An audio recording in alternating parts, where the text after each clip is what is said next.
Well, here we are. I'll read I have an actual talk to give, but I will start with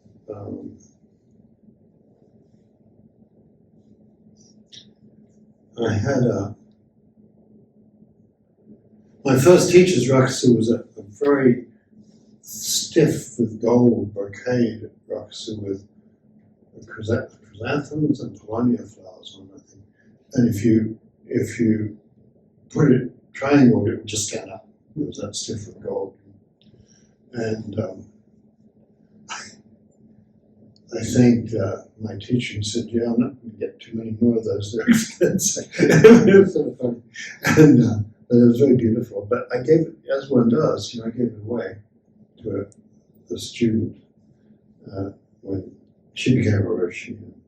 And since then I've had this has been an opportunity to have other marvelous sort of rakusus. And it sort of fits, the whole gift exchange quality of Zen, where this is really beautiful, why don't you have it? And but I had a dream this year, and it's an old Robert Aitken who, I don't know, when in the dream he was probably about my age actually, but he wasn't when I knew him. I mean, I wasn't my age. And I'm sitting in an arts and crafts house in Honolulu. The old Zendo used to be an arts and crafts kind of house near the university, like with trees, a beautiful old house, and flowers falling on it and things. Fruit thieves coming up. Local kind of Japanese Hawaiian guy came out and banged on the door when I was running a temple one day. He said, "I'm Fred the fruit thief. I'm here to get your fruit." I said, "Okay, Fred, did we get any of it?" He said, "No, maybe." That was great. He would pick your fruit with his long fruit pickers and he'd distribute around the neighborhood. Okay, so I'm sitting in an arts and craft house in a meeting in Hawaii. I'm in a meeting. There's a very comfortable front room with a few people in a circle in armchairs. I'm sitting next to Anne Aitken, who was Robert's wife and who funded the Zendo and had a very strong dedication to Zen.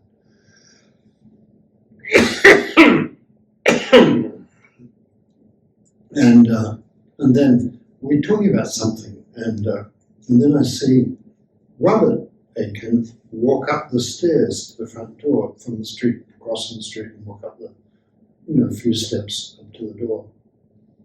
And the door at the room we're meeting in is open. I wonder if I should shut it to keep the rather intimate feeling in the room alive. But say, well, he'll work out. He'll probably just pass by into the house. In any event, it'll be okay. But Anne immediately moves to a different chair. And then Robert Aitken comes in and sits down next to me. And before he sits, he hands me a package of cloth. It's a very understated gesture, indicating it's something he'd intended to do on coming in and needs no explanation. And it's old Japanese cloth, brown, green, yellow, the forest colors. And there are also some, and it's a rakusu, a very old, much worn rakusu. And it's a Roshi's rakusu. And it has my name on it and some paintings on it. There's a painting of a wombat. It's really funny because it's kind of, I like wombats. And also some bright red flowers with flat open petals and wide round faces. And it's painted in almost impressionistic fashion, but rough and vigorous. And there's a date on it, as if that's when I became a Roshi, which is 1972, which is like 10 years before I did it. So that's interesting. But it makes me, in a way, more older and more venerable. Making claims here. And there are other dates and seals from old ancient teachers and stuff. And so And the silk is a kind of record of various ceremonies and people connected to the inner work. So, I don't know, I thought I'd tell you about that dream, rakusus. And so the rakusu is a kind of intimate thing because there's all that love that goes into making. It's very hard to make. It's made in pieces to represent, the Buddha's first robes were made from pieces, taken from actually the clothes thrown away, or the pieces were taken and dyed, or people had died and the clothes hadn't been burned with them, and things like that. And so, and it was very elaborate. Also, the idea is unique. It's made of squares. It's like the rice fields or the corn fields, when you fly over the Midwest, you see that pattern, rakusu pattern, which has been carefully reproduced in the Midwest. And so it's the land and what gives you back from the land. So and then the name on your name, and then you wear the name inward next to your heart rather than outward, so other people will know about you. It's not like you will know about you. So I think that's all I got to say about rakusus today. Thank you for bearing with me, and thank you so much for Tess and Alison and Marion for working with this for me. Oh, there you are. There's Tess. Good at hiding. Oh, there she is. She's not even hiding, but she's good at hiding. Thank you, Marion.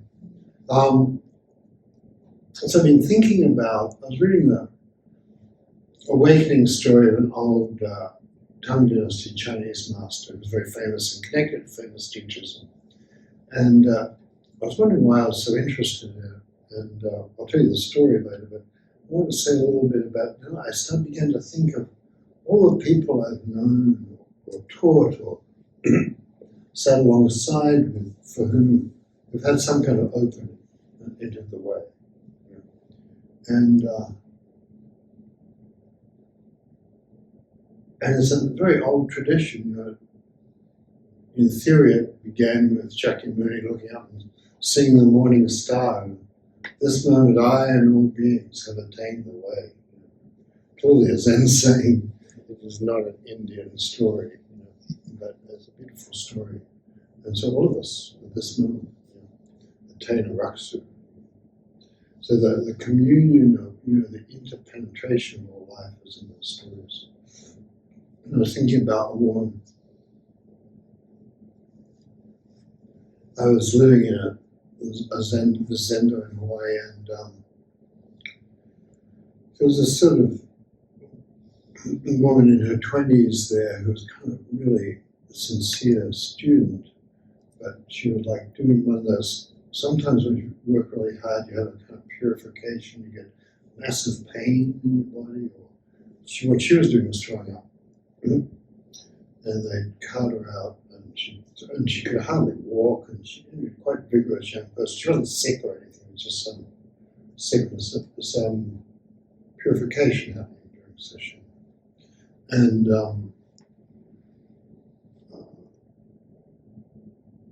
she was kind of a sweet, good-hearted person, but she was like really, she needed help. And so there were senior students who would like, if you want to come to the dojo, and they'd like half carry her, drag her, carry her into the dojo, and sit for a bit, and then they'd drag her into the interview line, which was a line, and they'd take her to the front of the line, and everybody said, after you. And it seems like you earned it.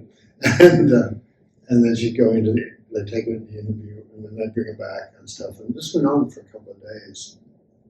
And then she had this huge awakening. And you could just tell, you looked at her, and she was just different. She could walk and all this stuff, and she was shining. And I liked her. And I didn't actually ever get to know her very well, but I kept enough connection to hear about the story. And And then I asked her, well, what was it? And she was sitting on the interview line. There's a Kuan Yin painting in front of you, kind of just to the side, and then you head it straight, you hit a bell and head it straight off and then head it into the interview. And to go in the interview, you went past the urns with ashes in it. It's kind of very traditional Zen thing. And so she was just sitting there, and she was just looking at, and she said, I realized the wall exactly meets the floor. And that was it. So it's a great one. What is the content of your enlightenment? What is the wall exactly meets the floor? And it's great. And then there's, like Daishan, who had an awakening experience with renowned dragon pool, Lung Tan.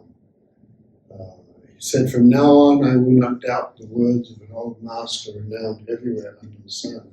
It doesn't tell you anything, does it? It just tells you something deep is transformed and it's happened. And it was a kind of nice thing.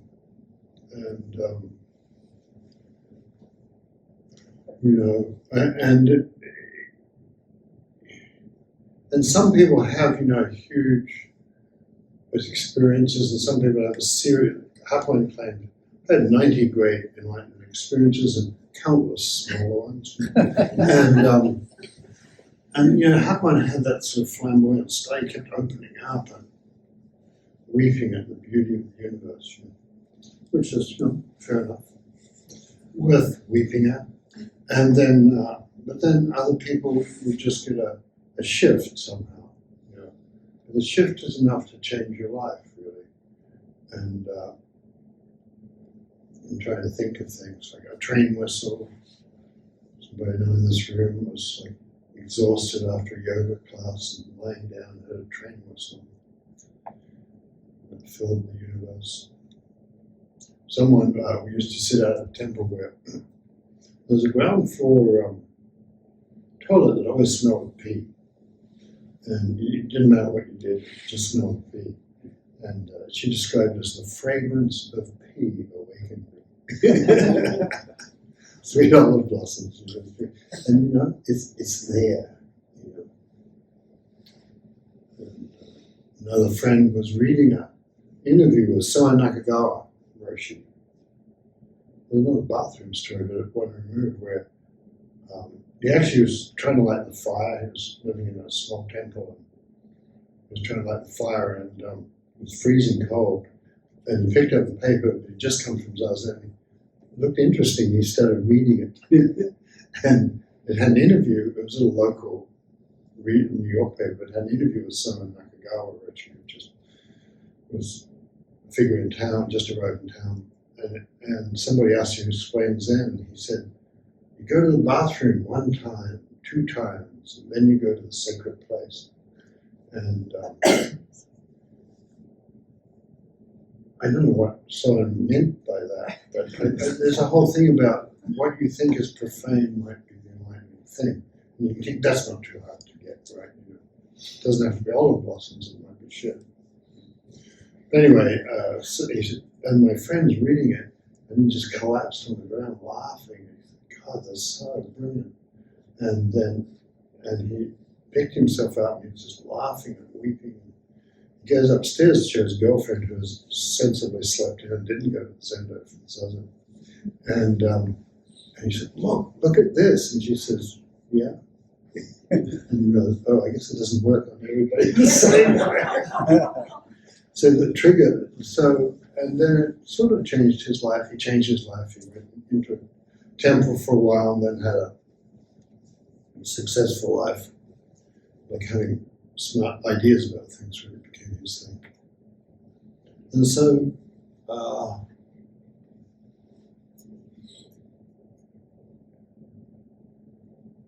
I guess there's no right way to do it, is what I'm saying.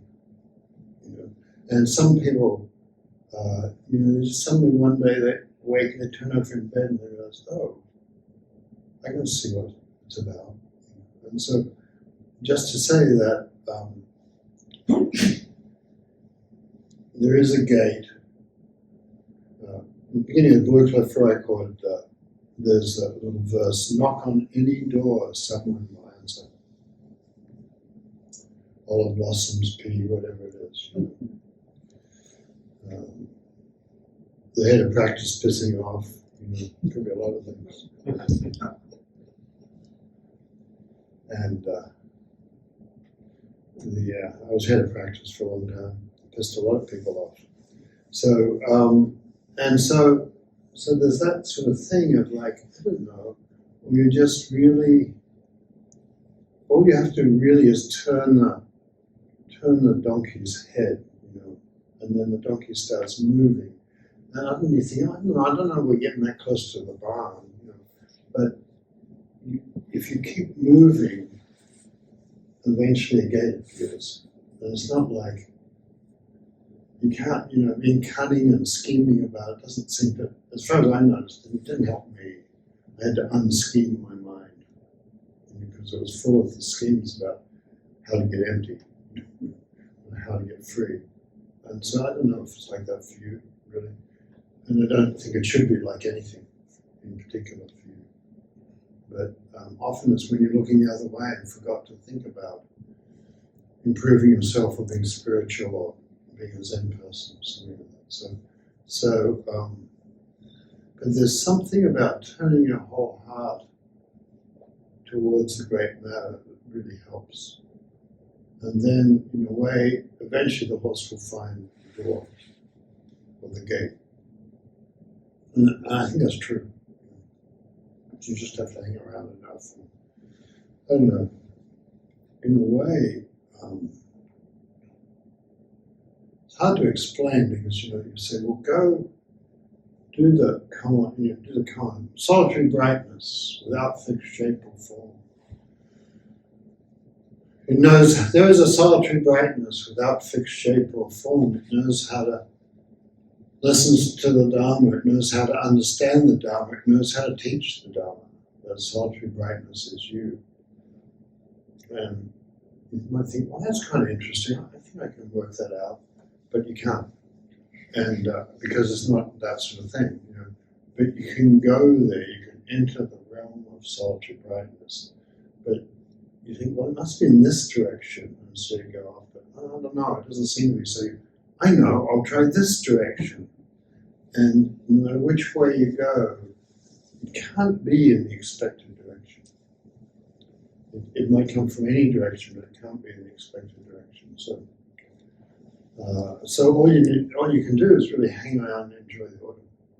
Enjoying the autumn has a lot to be said for it from a Zen point, an awakening point of view. So your mind's not too tight, and you're not pissed off with yourself or with anybody else. Or if you are, you try to work with it. And if you're not giving up and feeling hopeless, or if you are, you try to work with it. And in a way, I think more than that, it's like whatever you're feeling and thinking, you just don't take yourself too seriously. Because then you step into the solitary brightness, which doesn't care about your opinions and how virtuous you are and how you're going to save the world and stuff. It's more like the way that maple leaves don't care about that. So I wanted to read you about this marvelous teacher.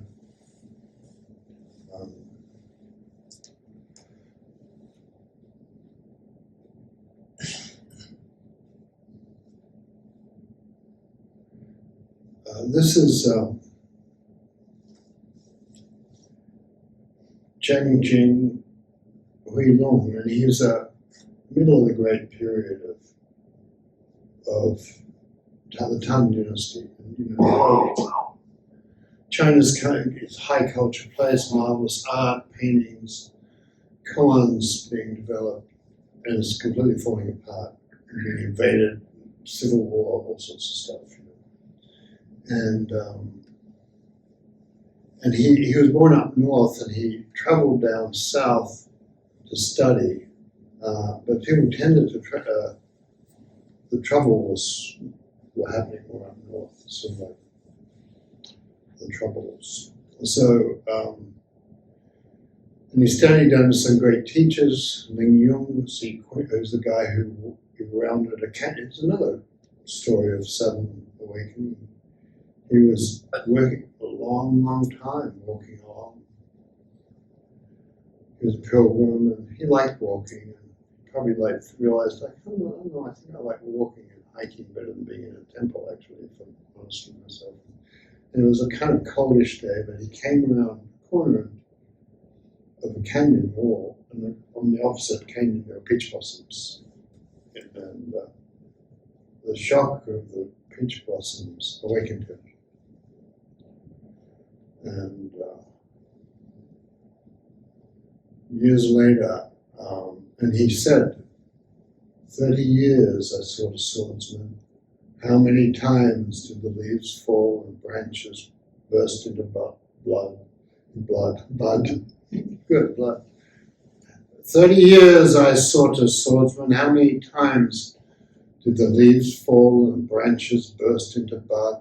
But from the day I saw the peach blossoms, I've had no doubts. And then centuries later, and so the things get passed on, and that's what's happening to us. This enlightenment is getting passed on to all of us. There's all the same enlightenment, I suppose. The Zen images, it's just a light that's handed on. It doesn't diminish the previous light. And a lamp is light, lit and passed on. And then in Japan, a guy called Kazan, he wrote this beautiful poem, and he said,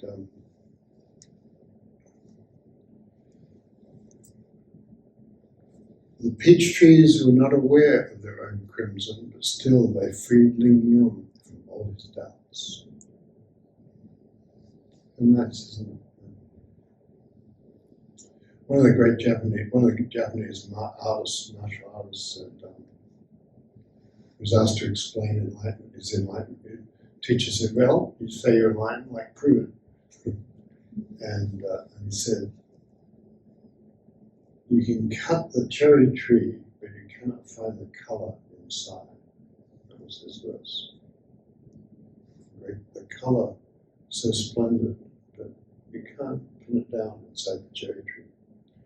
So, anyway, he studied with that guy, who then enlightened somebody else in Japan 100 years later, or something, several hundred years later. And he went south, and he trained with a famous teacher called Joy Fong, who had become enlightened on Tortoise Mountain with his friend. He was snowed in, everybody got COVID, and they couldn't sort of move around, they're in quarantine like that. So they were snowed in, and the officials used to close the passes. And so the passes were closed, and it was a border gate. And so they had a hut and enough wood to keep them from freezing to death. And it was just deep snow. And his friend, who was snowed in, was very brilliant friend, but he was the cook. He didn't think he was brilliant, and he didn't feel brilliant. In fact, nobody thought he was brilliant. He was considered the sweating horse, the draft horse. It was kind of a nice image. What's wrong with being a draft horse, And so, but then his friend said, I don't know, what are you sitting like that for? Like a wooden Buddha by the roadside. And his friend said, well, my heart is not at rest.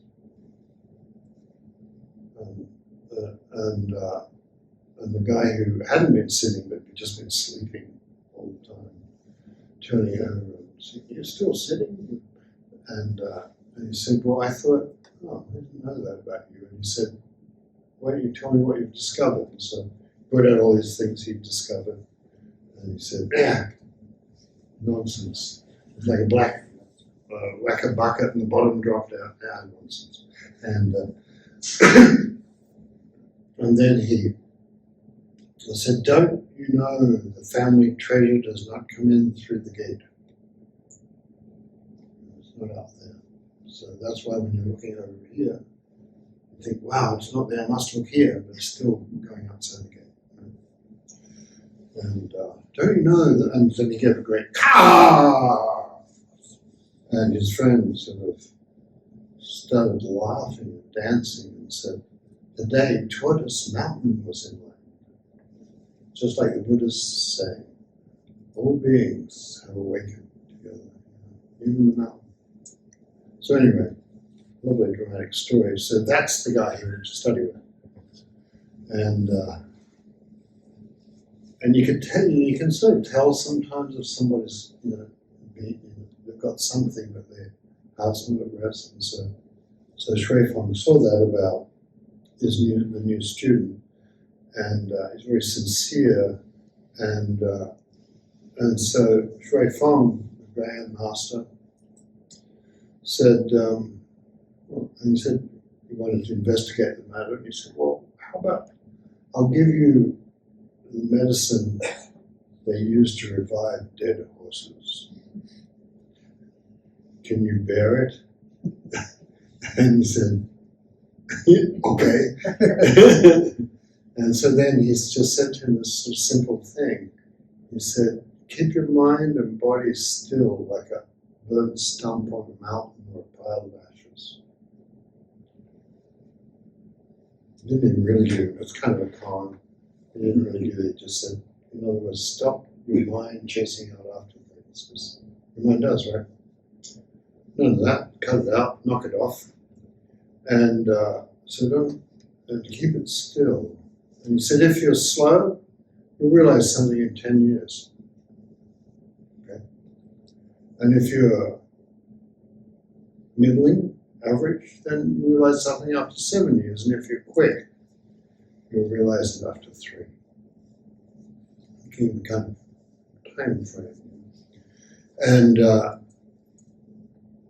then he did try to practice this way. He'd often sit up at night and things like that. And so he was sitting at night in the meditation hall alone, which often happens if you're sitting alone. If you're sitting late at night, you'll be alone. And I have much experience with this. And there's something beautiful or sacred about it.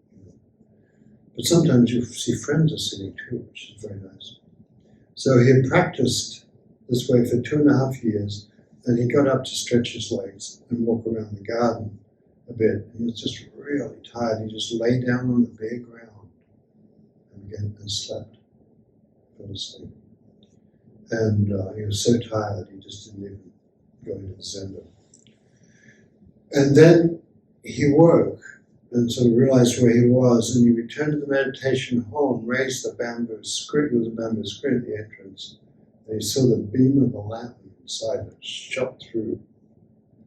And then at that moment he had a great awakening. And he was sort of dazed, and he forgot it was the middle of the night, and he went straight to the teacher's cottage. And then he realized, oh, it's really dark. It's the middle of the night. And he leaned his head against a pillar, and he couldn't help it. He began laughing.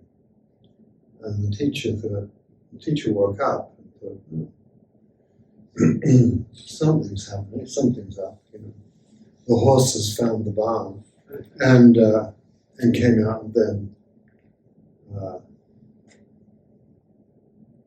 then the teacher questioned him, and other students questioned him, as they did in those days. The teachers say, oh, this person had great experience, and the head of practice might say, oh, no. You call that a great experience? And so it's rather fun. So there's a sense of like, well, show me. So he went through that, and then he became a great. Within myriad appearances, a solitary body is revealed. Only when a person experiences it personally can you be acquainted with it. In former times, I wrongly looked to the road in search. Now I look upon it like ice in fire. And then the master asked Shui Feng, the teacher, the new master, said, all sages from antiquity have transmitted and received a single path. Please point it out for me. And Shui Feng said nothing. And the master bowed and left. Faced Shui Feng laughed. And then the student just had this awakening, came to the abbot's quarters unasked and said, What is it? And Abbott said, what is it? Today the weather's clear and good for asking everyone to work. And after this, his replies to questions were in accord with the mysterious meaning of things. There you are. All you have to do is sit up for 2.5 years. So I get, and I'm trying to remember other, I've known so many people. We have had so many people come through and have some kind of opening and find some kind of gate. And as far as I can tell, it changes your life. You wouldn't, there's a kind of freedom that you have. It doesn't mean you don't get sad or sick or whatever it is. Your marriage breaks up or whatever. But there's a kind of, oh, it's good to be here on earth. It is thus. It cannot be argued. You do not have, you don't, what's the point of regret? There's a great wind blowing over everything. So, that. And Yuan Wu, of whom I am a fan, a couple of centuries later said, where the land meets the sky, the sun rises, the moon sets. Beyond the balustrade, the mountains are deep, the waters grow. So it's full moon, right? Which is happening tonight, full moon. Jupiter accompanying the moon, very bright. Beyond the balustrade, the mountains are deep, the waters grow cold. When the thoughts in your skull are used up, why is joy still there? And your mind falls quiet, but what's the thing about joy? The dragon murmuring in the dried up tree isn't used up. Still a dragon in you, murmuring, joyful. We're a dragon, right? Is it really that hard? Oh, shut up. Is it really that hard? And, yeah. So, probably good I stopped there. So, I guess I just want to say that if you spend the beginning of Sesshin, if you talk about going through the gate, it's like we're struggling and our legs hurt and stuff like that. And maybe we're just needing to purify, like pains in the body and things like that. And maybe we're too hard on ourselves. Maybe we're pushing ourselves too hard, which a lot of people do. I knew a guy who really damaged his knees because he would sit in full lotus and not do the walking meditation and stuff. And he was pretty good at it. I couldn't even get into full lotus. And, but he did hurt his knees. So, but it's just to enter the way and to know that you're in the way. And that's what the ruckus is for. Because of the way we live in the West, there's a certain lack of clarity about what to call us if we're true Zen people. Robert Aitken called himself the old layman. One of the ruckuses said the old layman. But I'm a priest.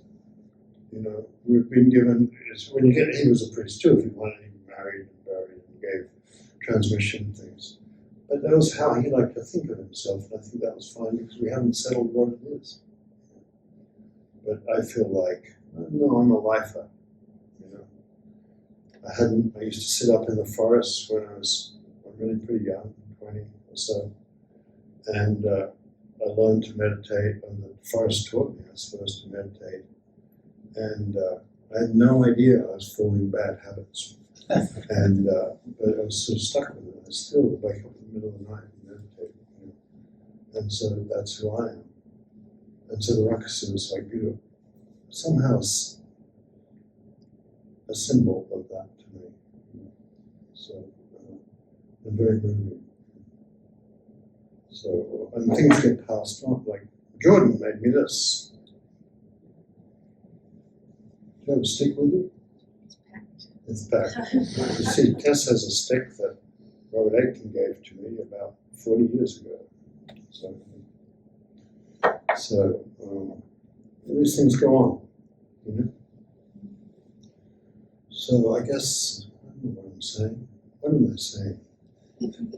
It's for you, everyone. It's for you. The gates are open. So I don't know. I've gone on too long. One question, two questions about this, not about other things, not about like what will the stock market do considering conditions in the Middle East. But what about your personal path into awakening? And there's no other question that's as urgent. So you wanna maybe just tell me. See, what is the secret to awakening? Well, how's it been? You know, sometimes, you know, you've had this happen. You kind of like start, like a fire starts running through you in Sesshin. We have a Keisaku somewhere on the stick where I wrote, "This fire runs through all things." Susan Murphy put a new book out using that full time.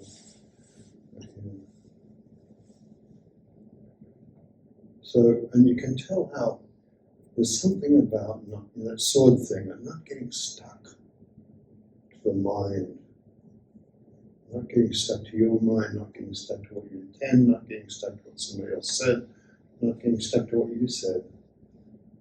And there's this flow, which is the Taoism, and Zen. It's always flowing.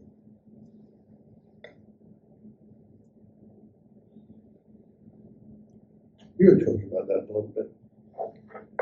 I think you're talking about how things fall away and there's a sort of light coming through. Is that what you were saying? Something like that. I'm just making it up again. Not remembering this one. Kind of letting my mind be okay. Yeah, not fighting with your mind. Whatever your mind does, it's your mind's business. What's it got to do with you? Yeah, everybody thinks I'm supposed to do something about it. The neat part is it's not just my mind. Yeah. What is it? It's everybody's mind. Mind, heart mind. Yeah, you notice that. You notice when you stop interfering with. Somebody said this to me. What's business? They think that. They think this terrible thing about me. Well, what business is that of yours? Right? Even if it's true, what business is it of yours? If you see what I mean. What you think about you isn't even your business. You know? So, and really, so we know there's fierce judgments and opinions and longings and so on, they fall away, and that's the empty, you know, the dragon murmurings in the empty mind, you know. And so you don't have to go around maintaining and supporting and explaining your life. You know, explaining yourself is 90% of what the mind does, right? And I don't know, knock it off. But yeah, it's funny, isn't it? You can't just squash it. You know, it's like, oh, I squashed it, now my arm aches and then my head hurts. So yeah, but there's a tremendous freedom. What happened with the peach blossoms and what happened with, you know, slept and like, oh, I'm supposed to be sitting all night and I fell asleep. And then something purified, you just saw the light and you began to laugh. You can tell there's not really content because the content is explaining things. And the explanations are what you use when you want to make a self. And I'm me, and the explanation is that I care about this and I don't care about that. I condemn this. I write letters about we demand that and things like that. And which are noble and sincere and doomed.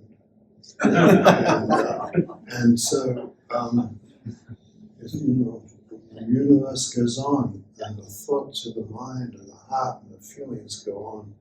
And so all you can do is find there's a way in the midst of the fire, there's a way in the midst of the rain, there's a way in the midst of all the thoughts.